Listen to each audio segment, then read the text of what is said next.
Congressman, let me ask you about these protesters flaring up outside an immigration and customs office in Phoenix. Rioters attempted to block an ICE bus after an illegal immigrant was arrested. The Phoenix police tweeted this: about 7 arrests made without force. Everyone remains safe so far, hoping for continued cooperation and no more criminal conduct. Authorities say that the arrest was made in accordance with Trump's crackdown on illegal immigration.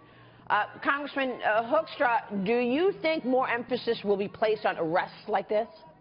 Oh, I think it's very possible. If they're implementing Trump's policy, they're doing what the president is asking to do, and they're sending, again, a very clear message to Washington, to the House and Senate. If you want to fix immigration, and if you don't like what Donald Trump is doing, then work with the president and develop a long-term, comprehensive solution to immigration that includes the wall, that includes enforcement, that includes violent offenders, and then somewhere along the line we'll deal with the most difficult issues, which are dreamers and some of those types of individuals. But the message is clear. Donald Trump is moving ahead, and if Congress doesn't act, he'll go as far as he can with executive orders.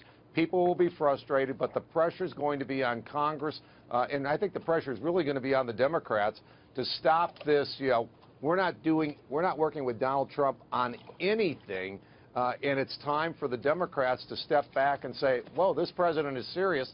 Let's start thinking about legislating and developing solutions. Yeah. You know, one of the things that I'm really curious about right now, the Congress isn't being seen right now as doing much anything except for, you know, blocking or trying to keep the establishment or keep the cabinet from getting into place. And so one of the things I'm really curious is, when do you think that we're going to start seeing action from Congress? We're seeing so much action out of Donald Trump, but what should we expect in the coming weeks?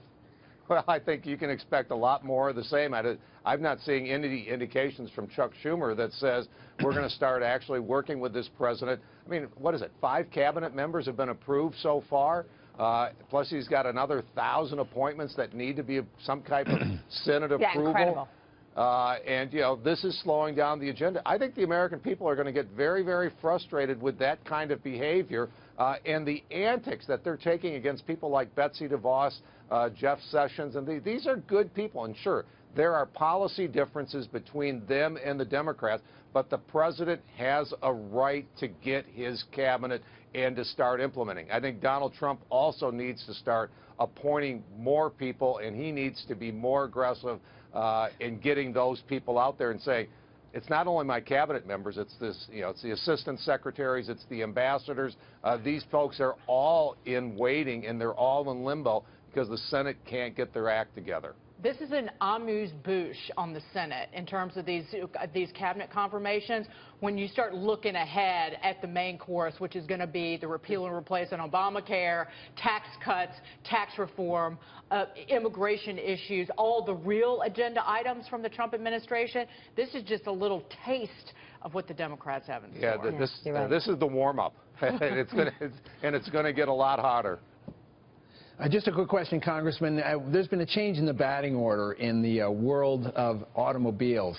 And so I want to go and ask you a Michigan question. You now have Volkswagen #1, Toyota #2, GM 3, and Renault Nissan 4. What can we do as a nation to build up our own home automobile business?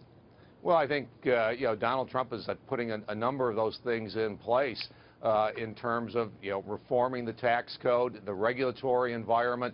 It's going to be very interesting as that moves forward. But, you know, Michigan and the U.S. can be competitive. We're demonstrating that day in and day out. It's going to take some time. You're not going to turn the automotive industry around overnight, but it's possible. But we've got to give the automobile companies the vision for the future that says, even for large-scale, you know, capital goods like automobiles, you can be competitive. As a matter of fact, America is the best place to build these because we've got the best workers, we've got the best capital environment, we've got the best technology, and we're investing in research. All right, we will leave it there. We'll be watching that, Congressman. Good to see you, sir. Thanks so much. Great to be with you. Thanks.